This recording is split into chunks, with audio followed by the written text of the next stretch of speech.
and welcome back to the English Circle. I'm Emily. And I'm Alex.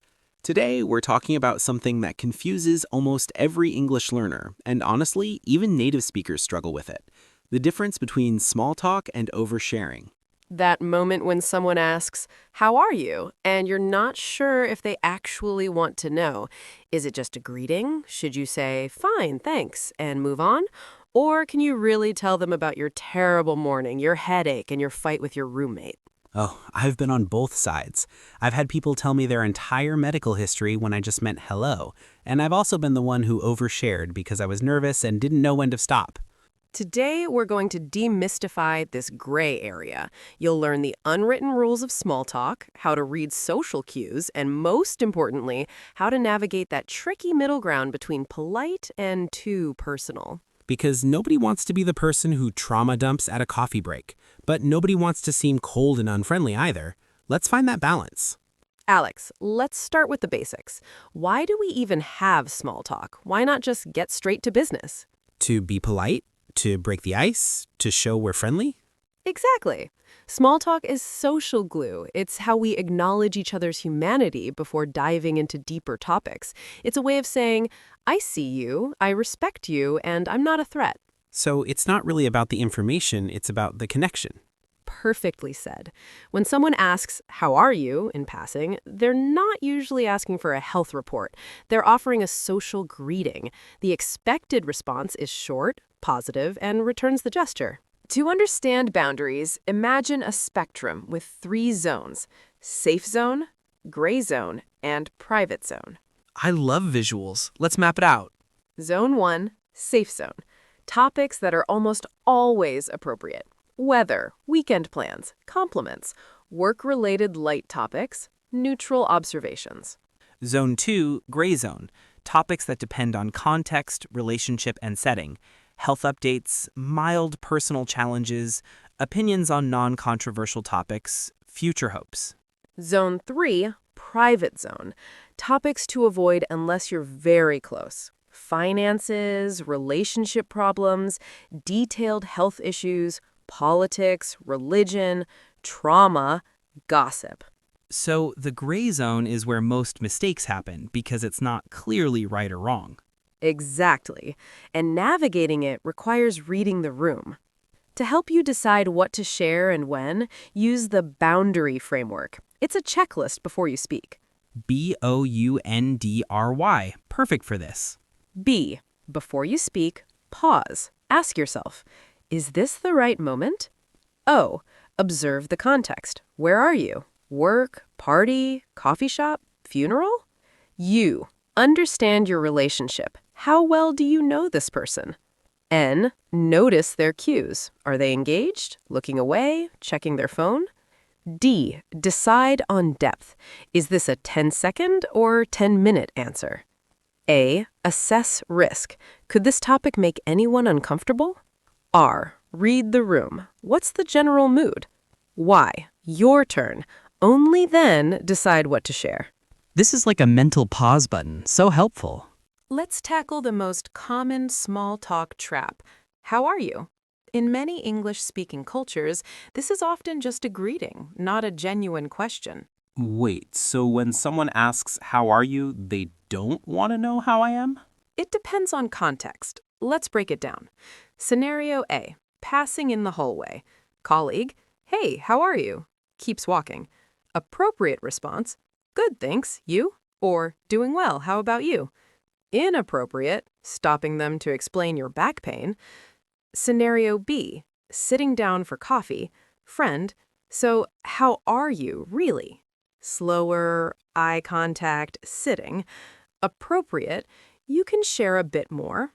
"Honestly, it's been a tough week, but I'm hanging in there." Still not appropriate, full emotional dump without checking if they have time.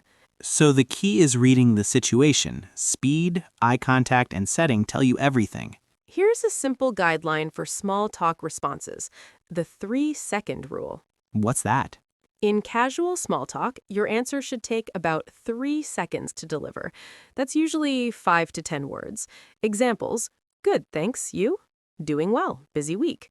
"Can't complain. Happy it's Friday." "Pretty good. Just grabbing coffee." 3 seconds. That's so short. I've definitely given 30-second answers to "How are you?" We all have.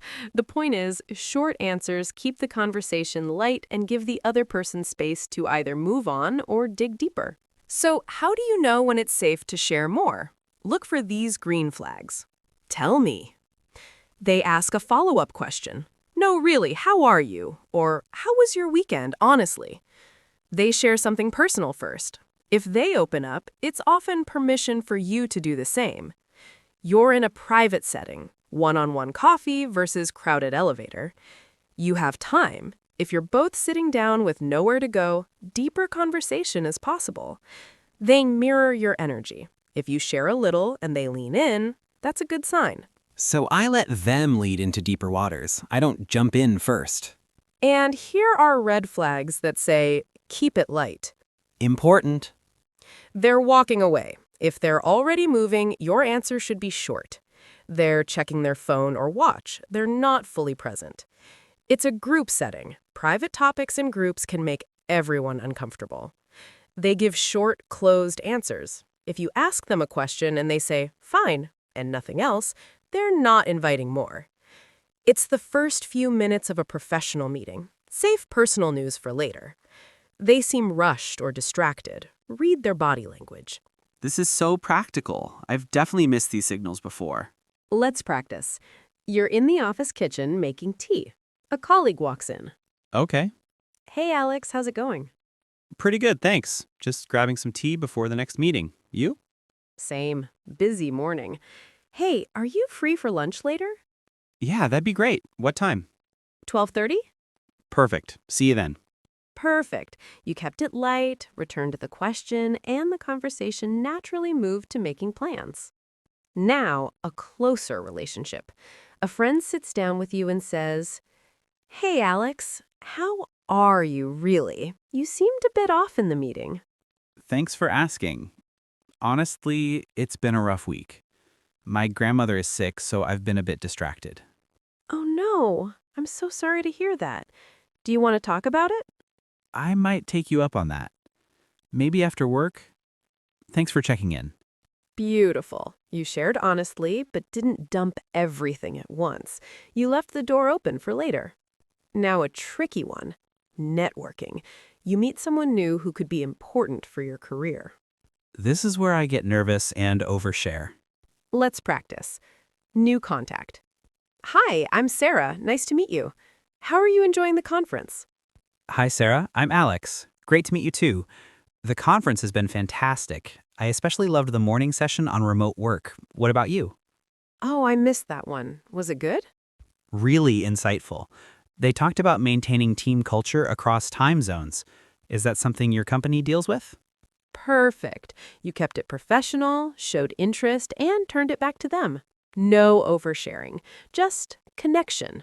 Let's be clear about topics that are generally off limits in small talk and early conversations. The never list.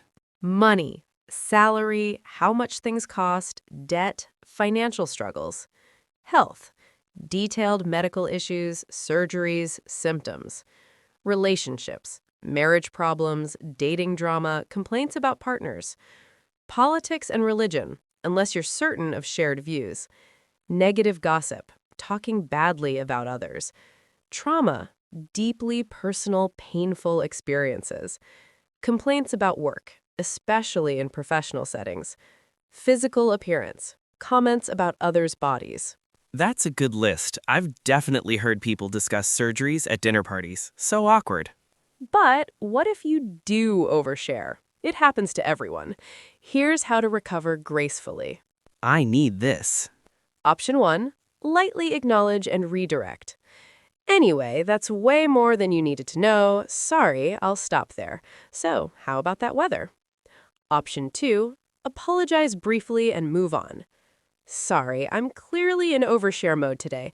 Let's start over. How are things with you? Option 3, use humor. And that's enough about me for the next 5 years. Your turn. What's new? Option 4, just stop and listen. Sometimes the best recovery is to stop talking and ask them a question. Humor is great because it breaks tension. Enough about me for the next 5 years is funny and self-aware. Alex, here's an important note. Small talk norms vary by culture. Oh, really? Yes, in some cultures, asking, "How are you?" genuinely expects a detailed answer. In others, it's purely a greeting. In some places, discussing family is expected early on. In others, it's too personal. So, when in doubt, observe first? Exactly. Watch how locals interact. Mirror their depth. And when you're unsure, err on the side of lighter topics. You can always go deeper later. Let's recap your toolkit. The 3 zones: safe, gray, private. The boundary framework: pause before sharing. The 3-second rule: keep casual answers short. Green flags: follow-up questions, private setting, their openness. Red flags: rushed body language, closed answers, group settings. Recovery phrases for when you overshare. And your small talk challenge is this. This week, in at least 3 conversations, practice the 3-second rule. When someone asks, "How are you?" in passing, give a short positive answer and return the question. Notice how the conversation flows differently. Alex, what's your go-to 3-second answer now? Doing well, thanks. Busy week, but good. You? Perfect. Listeners, now it's your turn. In the comments, share a time you experienced awkward oversharing, either from someone else or from yourself. What happened? How did you handle it? Your stories help us all learn the boundaries. If this episode helps you navigate social situations with more confidence, share it with a friend who might need it. Subscribe to the English Circle, the podcast, for more episodes that help you communicate with clarity and confidence in every situation. Remember, small talk is the bridge to deeper connection. Cross it with care, and you'll build relationships that last. Speak wisely, and we'll see you next time. Goodbye.